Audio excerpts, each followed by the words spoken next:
you are not going to experience some of the things that God has for you. Are you able to forgive someone before the apology? Are you happy the way we did things? Because I feel like we were going down a path where we wouldn't have ended. Episode 2 of what we have started. I don't know if it's a podcast. I don't know what to call it, but this is episode 2. Yeah. We'll call it a podcast. Okay. And I think on this episode we should talk about living as newlyweds.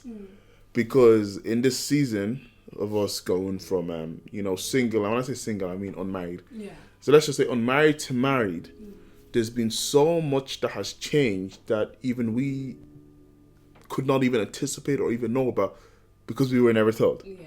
And how cool would it be to share a lot of those experiences and the things we have learned with a lot of our viewers and followers on social media? Yeah.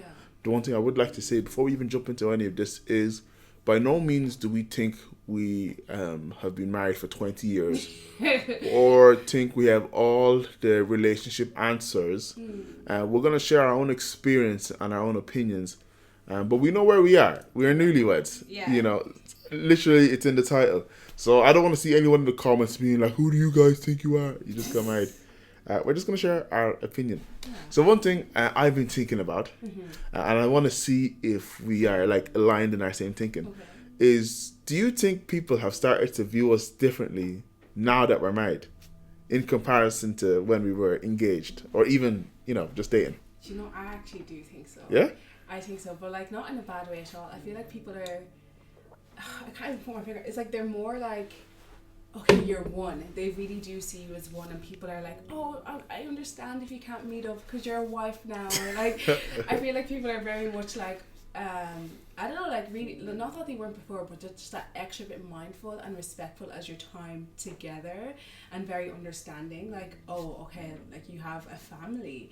So I feel like that would be the biggest, like, oh, like people treat you different. Like, I feel like there's that, oh, and I've got like a few like from the ladies in church, oh, welcome to the club. I'm like, okay, there's some secret society when you're a wife. Yeah. No, but like, it hasn't been anything bad, but just like, oh, like I didn't realize that would change. But, right, it's so interesting. I was actually gonna say not that much. Really? I haven't experienced. I feel like people respect you a little bit more, and respect your relationship a whole lot more. That's one thing that I've seen. But apart from that, everything is pretty much the same.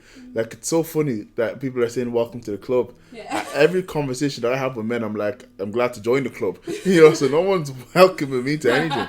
So maybe that's just like a man and woman thing. But I haven't seen much change, to be honest. Which is grand, you know what I mean? Yeah. But I just wanted to see if you've experienced more, which you have, which is pretty interesting. When we started dating, like the first time we started dating, so this is when, so Megan and I have been dating literally since we were kids. Yeah. Like, I think the first time we were dating, what age would you have been? I was 15. I think, was I 16? Yeah. Right, so we were both really young. But like, when we started dating, we were in the honeymoon stage. Yeah. Everything was all lally-dally. Yeah. Everything was amazing. But now that we've been dating for so long, and be best friends for even longer, do you think we are now in the honeymoon stage? Have you experienced another honeymoon stage, or did we use that up before? Okay. See, I kind of have like a different view of it. Like, I do like think that the honeymoon stage is a thing, but I don't think it disappears. I think it's just like people's like perspective on, okay, being in a new thing, it's exciting, and they think it's honeymoony, but like it's actually, oh, you're just excited to be in a new season. Wow, with okay. the person that you always wanted to be. So like I feel like we've experienced many different like honeymoon stages. Like when you asked me out again, like that was another like honeymoon stage. Right. When you asked me to marry you, that was another honeymoon stage. That's kind of true. When we got married, another honeymoon stage, because like we're seeing different parts of each other, and like Patrick has always been like very like boundaried, so like he won't give certain things unless he's at a certain place. Yeah, so that's true. Like a silly example, like when we were younger. Don't get me cancelled now. Patrick is like, I can't hold your hand. Holding your hand is like old married couple. Like, I can't do that. So, and I found it really, really weird. But like, certain times he would hold my hand would be like when he asked me out to be his girlfriend. He was like holding my hand. I was like, okay. I thought this was like a whole different like thing for him. Like, he would literally say, unless we're in a different country, I won't hold your hand. Yeah, I remember. So like, he'll give different things at different times. Like, or like even when we got married, like, you were way more affectionate than before. But like, again, like, you just unveil different parts of yourself. And I feel like with that, that's where the honeymoon, you know, we're in our honeymoon stage kind of comes from. But I feel like it doesn't fizzle out. Like, I feel like life just kind of goes on and you forget that you're just as excited, you know? Right. You know? Now, that was all really cute and good. But just to jump back to defend myself, because the context. When I said I wouldn't hold your hand, we weren't dating. Yeah. So that's fair. Yeah. Because I believe it's important. Me personally, lads, maybe you can agree with me. Maybe the ladies will too. I think it's important to only hold hands, unless you're praying, of course. I believe it's only important to hold hands with the person you're in a relationship with. And I wasn't in a relationship, so I held hands with no one. We were in a relationship. It was the start of when you asked me out. You didn't want to hold hands because you thought you were a big man back then. Yeah. Do you remember? Fair enough. There's no excuse. I'm terrible. There's no excuse. I'm terrible. You know what is? I think that because I was young again. We were young. So young. Like you were like moving as if it was like emasculating or something. Yeah, because you put on this facade a little bit when you're younger, and like 100%. Like, nobody wants to go back to the guys, oh, lads, guess what I was doing yesterday? I was holding Megan's hands. Yeah, like, your whole thing was like, oh, it makes me look soft. Yeah. You know? But I've changed quite a lot. But, like, that's one thing I will 100% say. I was always very boundaried. I always tried to be very boundaried in our relationship. So there was certain things I would do and I would save for later. Like, I would always say to Megan, like, I believe you're going to be my wife, but this is only for my wife. So until you become my wife, that's not us. You know? Same thing when we were engaged in a relationship. Like, started to unravel stuff, like even the affection. Like, I was like, the level of affection I'll show to my wife is different to the level of affection I'll show to my fiance. Although, it's, again, you are the same person, but the stage in which you're at really, really matters. For an example, a child, let's say David is 12 years old. But then in a few years, David's going to be 18. I would trust David to drive my car at 18. I'm not going to trust him to drive my car at 12. Because at 12, he's a kid. He's irresponsible. I need to wait till he matures a little bit and gets to a certain level of life before I can give him the keys to my car. So for us, it was very much like that. Like, until we get to this certain stage of our lives, until you get to this certain stage where you went from being my best friend to my girlfriend to my fiance to my wife, everything's unlocked. But until we get to that stage, I'm going to put certain boundaries in place to protect my future marriage and honor my future wife, which is you. So it was like this kind of different type of like philosophy almost. And it's weird though, because you always like that, like even when you were younger, which I find so interesting. It was never that, you know, like God just hit you with a rock and then now you wanted to put, like, you were always like, okay, this. So, it's quite interesting to see that, like, it was always in your character. But kind of what I want to ask you is, like, what was your experience with the honeymoon stage? Is that a thing for you? Like, what's your opinion? Well, to be honest, hearing you explain it, you have me a bit like, because it's only. Do you even think the honeymoon stage is real? Because you said it's all the time. Well, like, I've never gotten in a stage in my life where I'm just kind of like mad with our relationship. Do you know what I mean? Did you hear that? Like, when the honeymoon, Did you hear that? When the honeymoon stage is over, I feel like people are just like, they're saying things aren't as exciting and fun. They are. You're just not used to the new. I feel, you know what it is? I feel like at the moment we're in a honeymoon stage. Like, everything's awesome.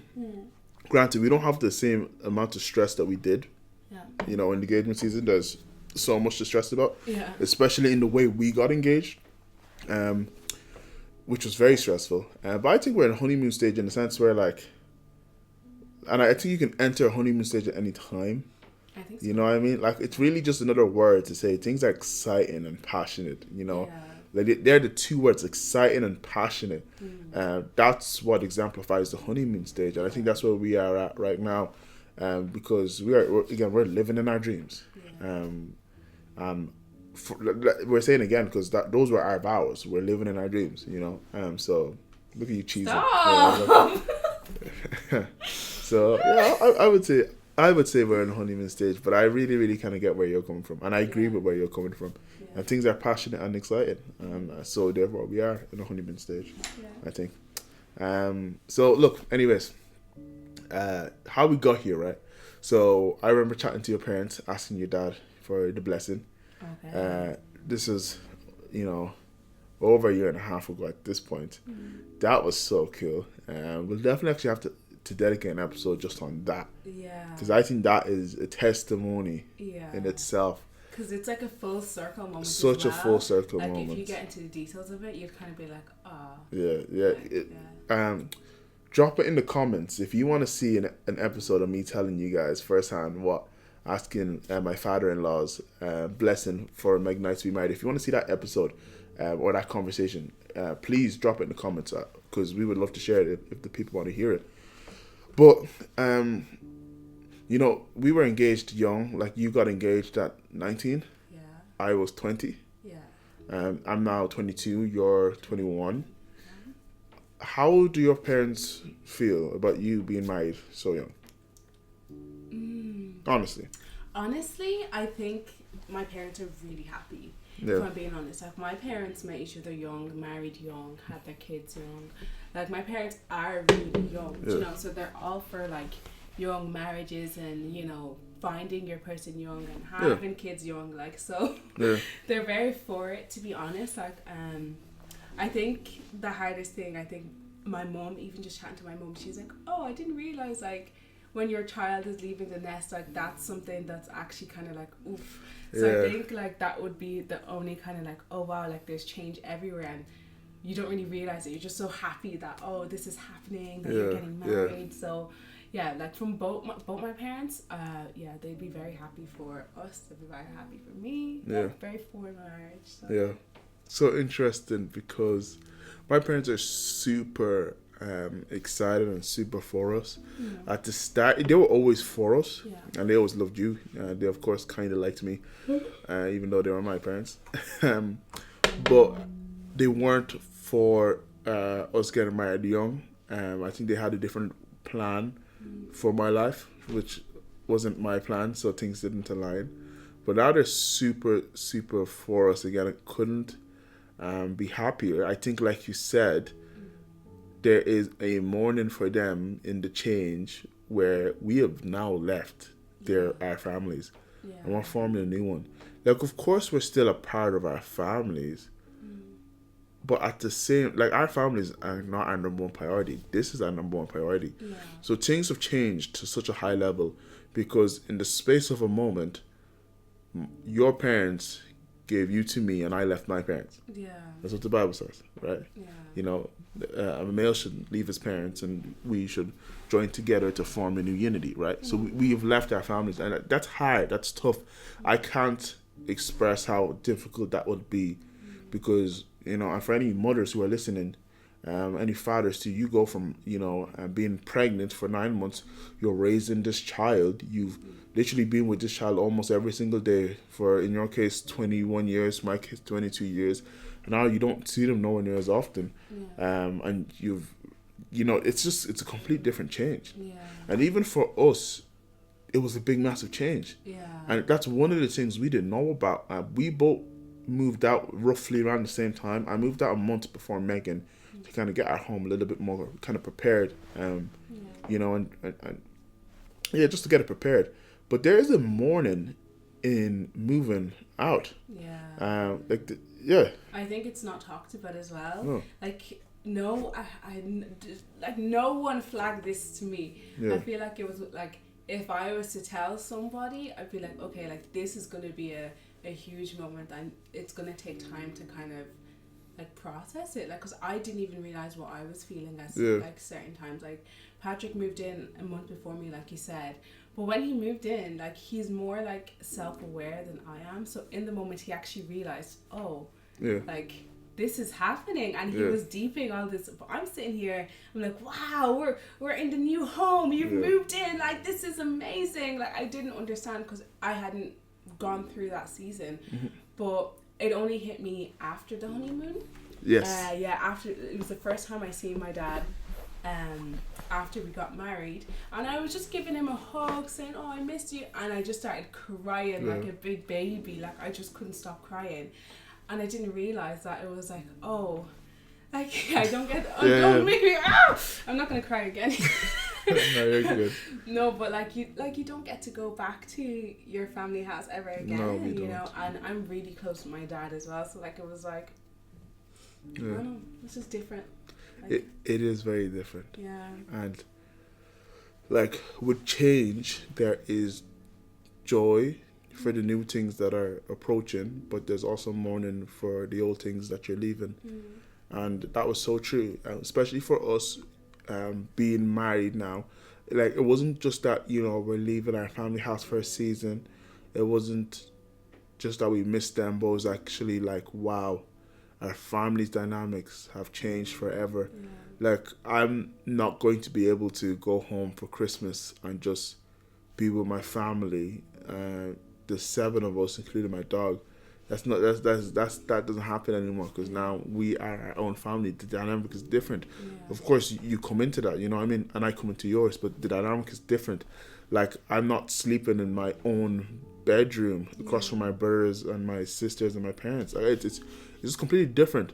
So it's like everything you knew is now gone, in a sense, you know what I mean, and it's healthy, and it does have to work out that way, but it's it can be a bit saddening again, and you have to mourn it. 100%, you know. 100%. Like I have a younger sister that's 8, Yeah. and like I've left the house. I don't get to see the Yeah, she different loves stages it, of her growing up the way I got to see my other siblings, and I'm like, whoa. Like that, I think that hits me all the time, because I miss her so much, guys. She's the cutest girl. Yeah, we're gonna have her over for the weekend though. Yeah, so I'm so excited. She's coming over for the weekend. Yeah, it's gonna be great. But it's and again, like if you hate your family, I don't know if you're gonna experience this phase of mourning. Like, but genuinely, you might. You know, I remember I hated college, hated it, and when I left, I was like, oh. I'm a bit sad. It's like, what's wrong with me? Yeah. I remember you were so sad, and I was like, I don't even know how to cheer you up in this moment. You know, I was like, I hated it. Yeah. So who knows? But it is definitely real, and we didn't know about it. But I'm so glad that we processed it. You know, looking back at our story in terms of literally best friends for 7 years. Now we're married. Are you happy the way we did things? Because I feel like we were going down a path where we wouldn't have ended up where we were. You know, it was really just by the conviction of God, conviction of the Holy Spirit, good people around us, that we've been put on this path where we are now in a home together. Like I know we always said we don't want to play house. We want to, you know, be in a home. You know. So are you happy the way we did things? Do you think you would have done things a little bit different? Are you happy with where we ended up? Like how do you think of all of that? I am really happy with how we did things. Very, very happy. I wouldn't change a single thing about how we did things. I think there's a sacrifice in how we did things, because you sacrifice a level of intimacy that you could have had before, or a level of privacy that you could have had together before that we just didn't have. Like, you know, now we can actually be alone with each other, but back then you sacrifice that alone time because you can't be alone in the same way. Yeah, you can't. Do you know? So like, it's much different. But if we had been doing everything that we're doing now before, what would we have to look forward now? No. You know, like, what would we have to be like, oh, we get to do this and we get to explore this part of each other. We wouldn't have any of that because we've already dug into every single hole. So then we're left kind of like, oh, we've already done all of this before, you know? Yeah. So I feel like not doing certain things, having certain boundaries up, doing things the way we did it, it's like, oh, okay, you go into your marriage with more excitement, more fulfillment, more, okay, just like, you know? Yeah. What do you think? I agree.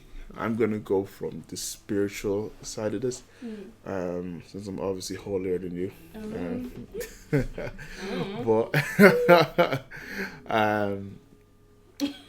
sorry, I just had a great joke.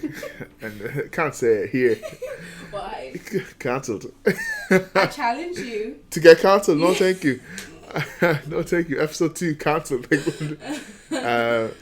No, I remember a conversation. We had multiple conversations, but I remember we had a conversation where I said, if we can't honor God, how can we expect Him to bless our marriage? And this is before we were even engaged. And I think God has truly blessed us in ways that only He can get the credit. Like, I am so thankful that, you know, when we get to share some of our testimonies, we can say it was God, it wasn't me. Like, I can give no credit to no other person but Him.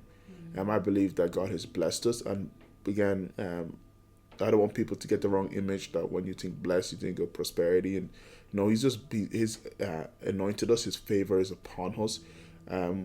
I feel like when we work, like, we walked in obedience, and God rewards obedience.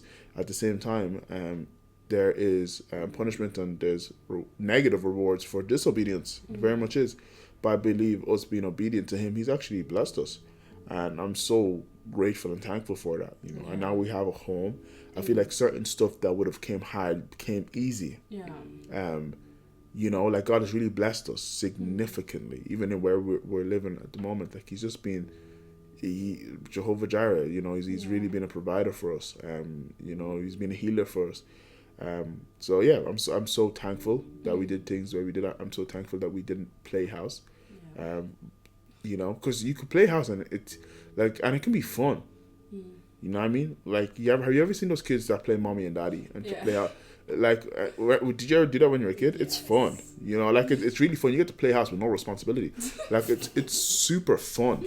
That's exactly what it is, though. That's so funny. Play house with no responsibility. Because that's exactly why.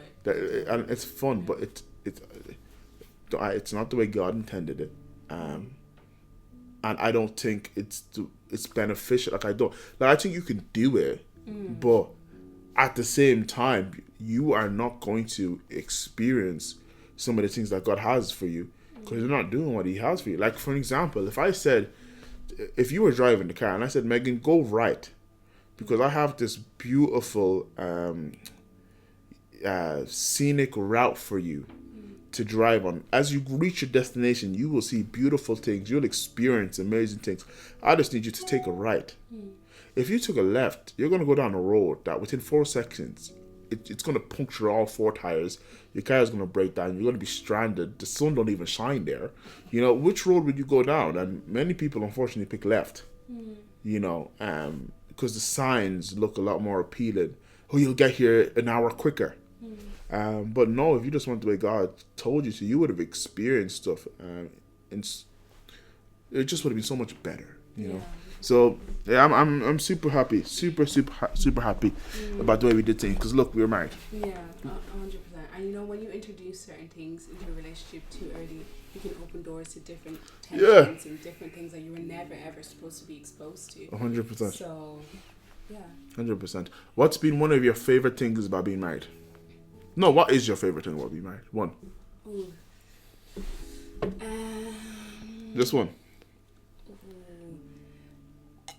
I promise I have one. No, I'm kidding. I'd probably say... It's crazy. I just got that. That's horrible. That's so crazy. I'd probably say not having to go home to different homes. Like, this is home. Yeah. You are home. Yeah. You are in the home. I think it's cuter when you just said you are home. Actually, no, that makes no sense. Sorry. We're both bad at English. You're bad at English. What are you talking about? My England is good. It's a horrible joke. It's Stop making dad jokes as if I'm with child or something. I'm joking. Okay, no, but like, seriously, you just coming home and knowing like, okay, this is it, we only have to go to the one location, I think has been my favorite thing, because that has been such a, over the years, I have to drop you home now, or I have to go home now, but to now just kind of be like, this is the home. I think it's just been my favorite thing. It's just been so nice. It's just so refreshing.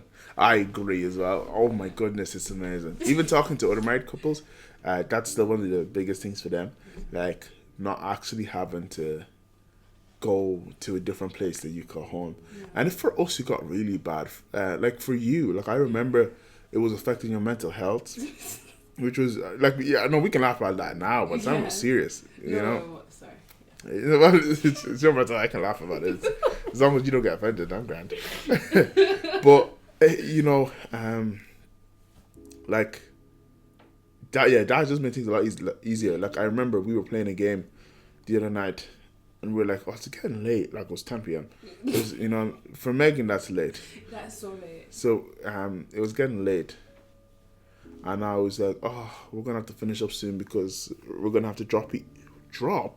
We're home. Yeah. In my mind, I was almost factoring how much time it would take to drop each other home. Yeah. Talk about PTSD. I'm joking. It is PTSD. I don't want to offend someone that actually has PTSD, but that's just changed things. Yeah. That's just changed things. So I think that would be my most favorite thing as well. And for you, it's yours.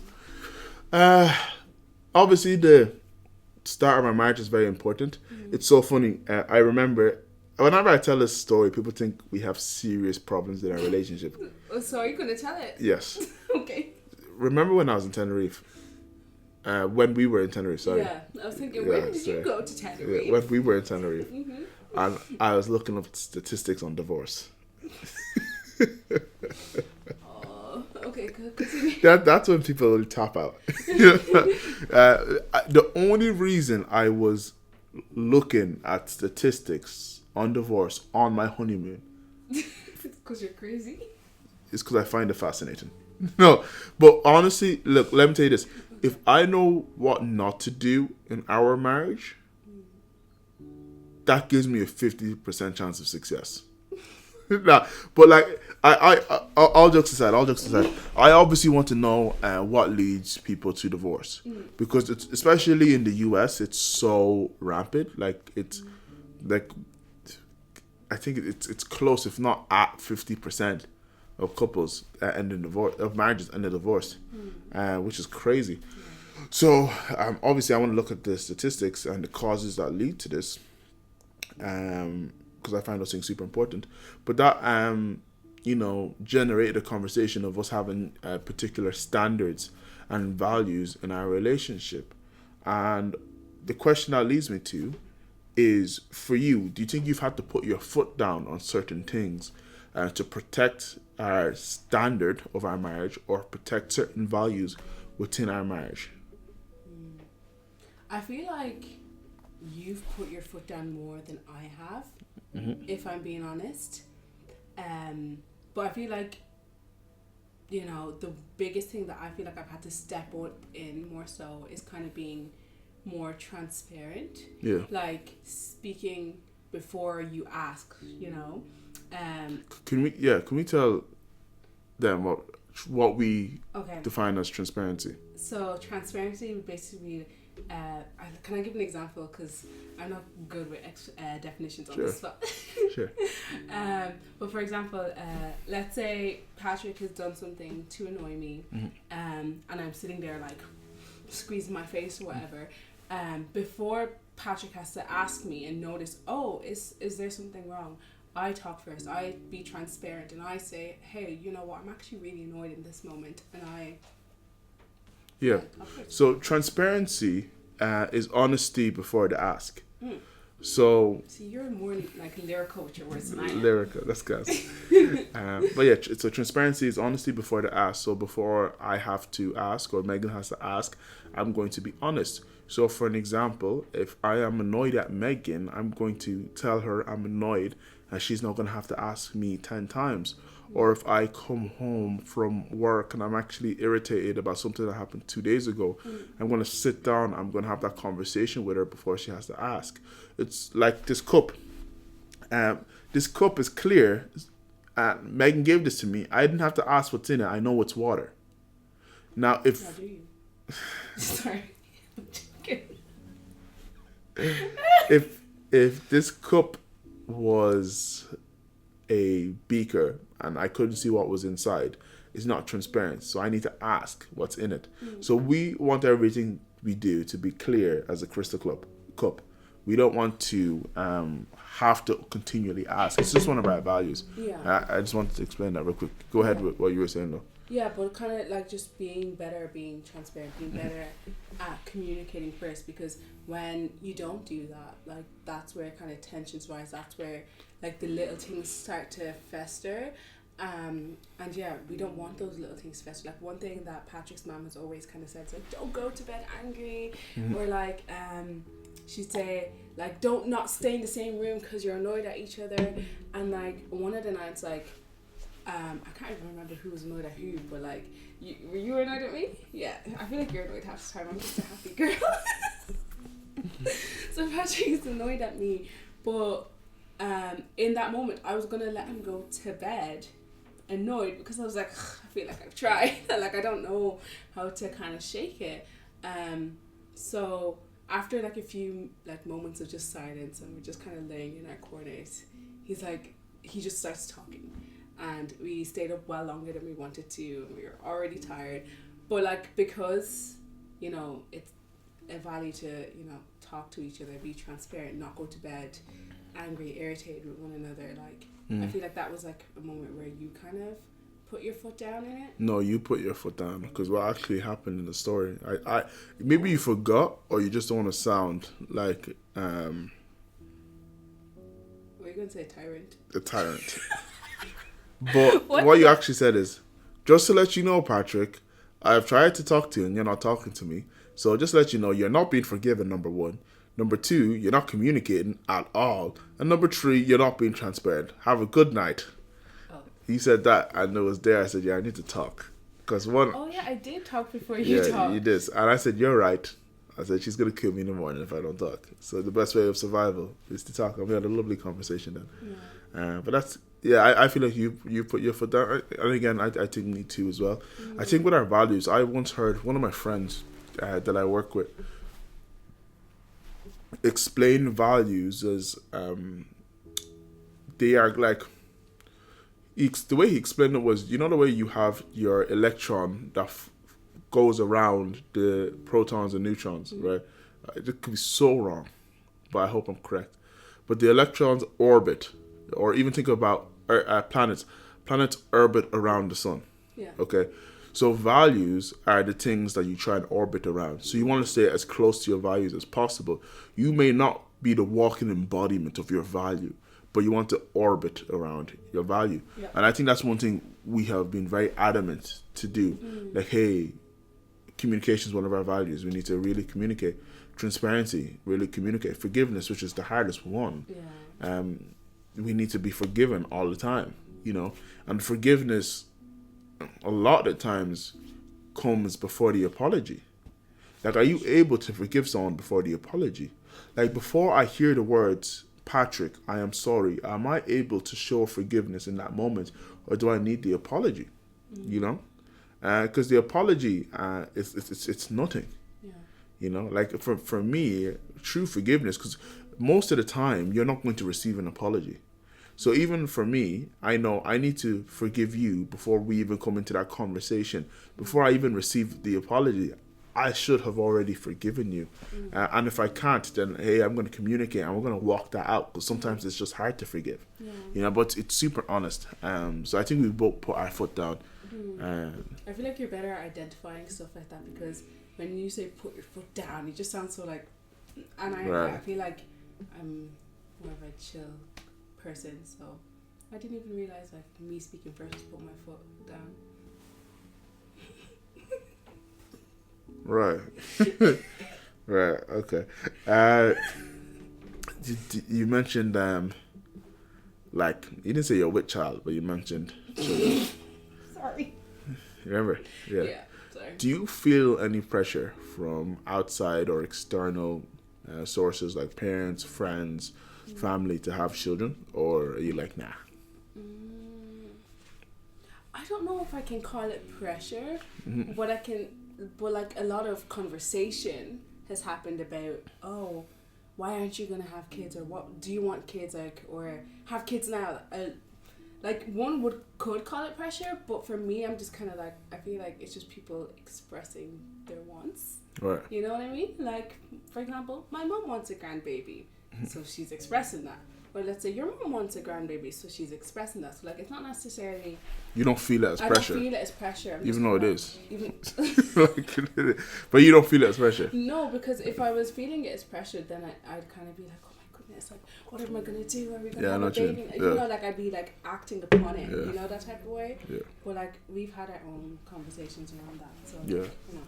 Yeah. No, I don't perceive it as pressure too. Yeah. Like I think there are voices. And I say, hey, wait. And there's voices that say, hey, come on. Yeah, granted, my entire Instagram is pregnant women everywhere. Everywhere. Does Instagram know something that I don't?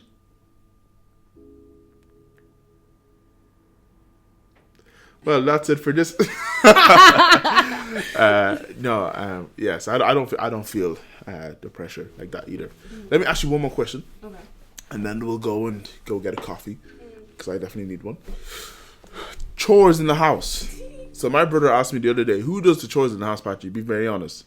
You or Megan? Is a split 50-50.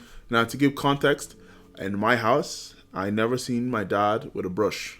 My dad was a worker, and he worked, and he provided, like, literally, like, birthdays, Christmas, food on the table. Like, he was a provider. He always provided for us. But I didn't really see him clean. I didn't really see him wash dishes. I didn't really see him do that side of stuff. Was that the same in your house or not? It was the same, but I've seen my dad with a brush, you know. I've seen my dad, you know, do the dishes, like, but like not very often. Yeah, you know? yeah. Not very often at all, but like, you know, every now and then, like if he's with mom in the kitchen, just, you know. Right.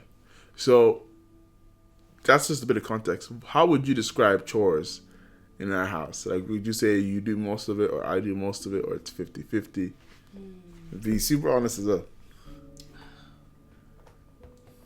I think it's like 60-40. Like, to you. I feel like... What? You legend. Go on. I thought you were trying to... Now I should go on. Yeah. I don't know. I feel like because I had to really think about it, because I feel like it's not that I haven't been cleaning or I haven't been doing the chores, but I feel like you've just done that bit more than me, you know. Like, you'll get moments where you're like, oh, I'm just going to clean the entire living room, and you do it really well. Where like yesterday, Patrick just cleaned our entire room. Like, he mopped, hoovered, like the whole shebang, and it's just like, oh, like that's like really nice. Like, and I'll have my moments where I'm like, okay, I need to redo the entire kitchen and do all of that. Like, but in my head, I just feel like you've been doing way more cleaning than me. I think it's 50-50. Do you think so? It's 50-50. I'm like, whoa. I could even get, I would even say 51-49 to you. But I'm like, it's 50-50. And I think it should be 50-50. For our marriage, you know. You take out the bins, and I'm like, take out the bins. Sure, it has to. So when we take out the bins, because it's an apartment, I used to hate taking out the bins in my old house, but it was actually easier because it was like 10 steps. But now we have to walk a little bit. Yeah. And we never just have one bin. It's like 10 bins. Yeah, so... Because we've been moving a lot of stuff in and ordering a lot of stuff online. So it's a heap. So half the time we're going together. Cause I can't wait till I don't have to go with you. Yeah, neither do I. Yeah. I can't wait. I know. Well, it was great. Thank you so much. This was a lovely conversation. Yeah, it was. I hope you're getting more comfortable with the camera on. You probably even forgot about it. But guys, please, once again, subscribe and share. I know we're letting you guys into our relationship, and I hope something in here can help you guys or help a friend. If there is, send it to that friend. But we can't wait for the next episode. It'll be dropping next week. And make sure you like, comment, and subscribe. We'll see you soon. Have a good day.